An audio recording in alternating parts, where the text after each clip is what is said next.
एक पति ने अपनी नई नवेली दुल्हन का कत्ल कर दिया है। धामपुर के गांव मौजमपुर जेतरा की रहने वाली मोमिना ने बताया है कि वो एक विधवा महिला है। उसने अपनी बेटी तरन्नुम की शादी 7 दिसंबर 2024 को गांव पुराना धामपुर के रहने वाले अनीस के बेटे शोहेब के साथ की थी। उसने अपनी हैसियत ज़्यादा ना होने के बावजूद अपनी बेटी को बाइक सहित सभी ज़रूरी सामान दिया था, लेकिन मोमिना का आरोप है कि उसकी ससुराल वाले दिए गए दहेज से खुश नहीं थे। वो एक कार की मांग कर रहे थे। मोमिना ने बताया कि उनकी बेटी 3 जनवरी 2025 को अपने पति के साथ आई थी और उसने अपनी मां से बताया था कि उसकी ससुराल वाले उसे कम दहेज लाने के लिए ताने मारते हैं और उसके साथ मारपीट कर रहे हैं।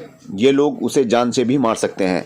मोमिना ने प्रार्थना पत्र में बताया है कि 7 जनवरी की सुबह करीब 2:30 बजे उसके बेटे फरमान के मोबाइल पर तरन्नुम के ससुर ने फ़ोन करके बताया कि तरन्नुम की तबीयत बहुत ज़्यादा ख़राब है, तुम जल्दी से आ जाओ। जब ये लोग उसकी ससुराल पहुंचे तब तरन्नुम की मौत हो चुकी थी।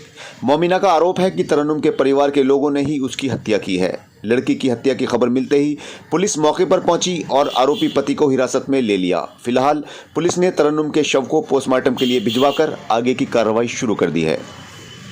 क्या नाम है आपका? राजीव कुमार। क्या मामला है? मामला ये, इस बच्ची की शादी हमारे मंडप में 7 दिसंबर को हुई थी साहब, और हमारे यहाँ पहले से ही रही है बच्ची। मृत्यु छोटी बहन की तरह रही है। मृत्यु की सूचना कब मिली आपको? मृत्यु की सूचना सुबह मिली साहब 5 बजे।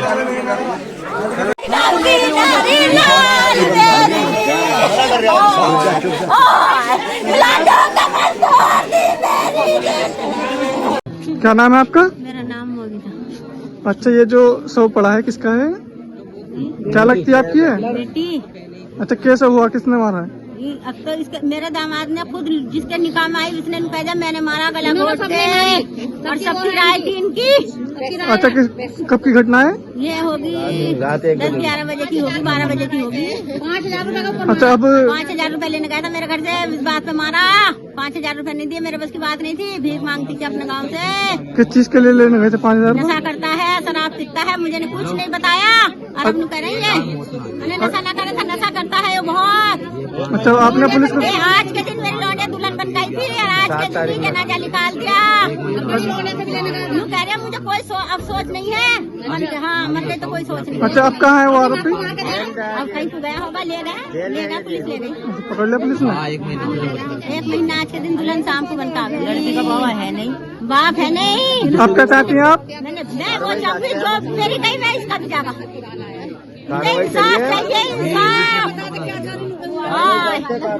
प्रधान जी, एक यहाँ पर हत्या हुई है, पति ने मौत के घाट उतार दिया है पत्नी को, क्या कहना चाहेंगे?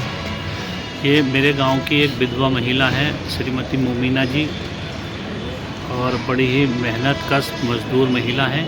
इन्होंने अपनी पुत्री की शादी 7 दिसंबर 2024 को मुस्लिम रीति रिवाज के अनुसार की थी।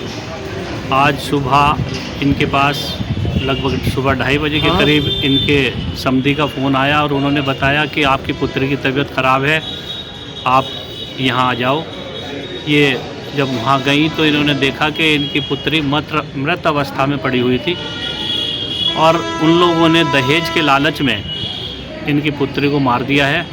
उसी के संबंध में हम सब लोग यहाँ इकट्ठे हुए हैं और पुलिस प्रशासन इसमें अपनी कार्रवाई कर रही है। और तहरीर दे दी है आपने थाने में? हाँ जी, इसकी प्रार्थना पत्र तहरीर दे दी गई है और हम ये चाहेंगे कि इनके जो दोषी हैं उन्हें कड़ी से कड़ी सख्त कानूनी कार्रवाई की जाए और दोषियों को सजा मिले। रहमान। ये जो आपकी भाभी की मौत कैसे हुई, क्या मामला है? ये जो ना इनके बड़ा वाला साडू जो है मैं पूछ रहा था कैसे हुई। अच्छा। क्यों मारा तुमने? तो ये बोले कि मैंने ना मारा। तो फिर इन्होंने झापड़ मार के पूछा होगा, तो ये बोले हाँ मारा, बताओ क्या करोगे तुम? मारने का ये तो बता दिया कि मारा। हाँ, फिर कहने लगे हाँ मैंने मारा। कि बस इसको जो ना तकिया रख के मुँह पे और रुई डाल के मारा मुँह पे, गला दबा दिया तकिया। हाँ, मतलब ये तकिया जाएगा ना जो पेट पे रखा, ये मुंह पे रख के ये मारा और 3 लिहाफ उड़ा रखे थे। इसी वजह से हमें भी आवाज़ ना गई किसी को भी, हमें किसी को कुछ ना पता था, अभी खुद नहीं बताया। बिल्कुल खत्म हो चुकी थी जब इसरत जहाँ जी, ये जो आपके बेटे की पत्नी थी, कैसे मौत हुई है इसकी?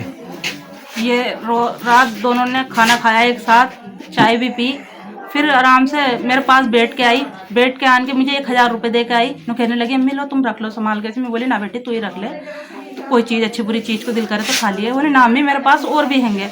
मन के ना रख ले ये भी। बोली ना ना ना अम्मी और हैंगे मेरे पास। तो आपको कितने बजे पता चला? 10 बजे की बात है जब मेरे पास बैठ के आई। तो जी बहुत देर इस वाले कमरे में 1 घंटा बैठ के आई। ये ना 10-5 मिनट 1 घंटा मेरे पास ही बैठी रही। मैंने मौत का कैसे पता चला आपको? अब सुनो मेरी बात। अब ये जब आन के मेरे पास से ये आन के ये बोली अम्मी मुझे सवेरा उठा दिए। मैंने कहा हाँ बेटी सवेरा उठा दूंगी कोई बात ना। आ गई लेट गई होगी आन के। अब आन के लेटी होगी तो फिर मैं बहुत देर के बाद में मुझे नींद आ गई। 11 बजे के टाइम पे आ गई होगी मुझे नींद। तो उस वक्त तलक बिल्कुल बढ़ जाती मेरी बच्ची। जब वो बढ़ जाती माशाल्लाह, तो मैंने कहा मेरे झाँक के गई कमरे में को हल्का सा। मैंने कहा देखो ये सुएब क्या कर रहा। तो ये मेरा बच्चा सुएब ये कुछ सी रिया था सुई धागे से। जब ये सी रिया था तो मैं बोली मैंने कहा चल ये कुछ सी रिया, वो सो रही है, ये सोने दिया। वो लेट गई थी फिर आन के वहाँ से। जब वो लेट गई आन के तो मैं भी सो गई जाके। इसका अब्बू पल्ले कमरे में सो गया, मैं इस वाले कमरे में सो गई बच्चों को लेके अपने। जब मैंने 2 बजे के टाइम पे 1:30 बजे के टाइम पे या 2:45 बजे का टाइम था, इतना टाइम था। 2 बजे के अंदर ये काम हुआ और फिर इनने मुझे बुला के लाया। अम्मी देखिए मेरी बहू को क्या हो गया। मैं बोली मैंने क्या हो गया। मैंने जल्दी से आन के उसके गले में हाथ डाले। मैंने कहा कहीं इसके कोई चीज तो ना लग गई गले में। ये भी हमारे क्या बताया इसने फिर लड़के ने आपको?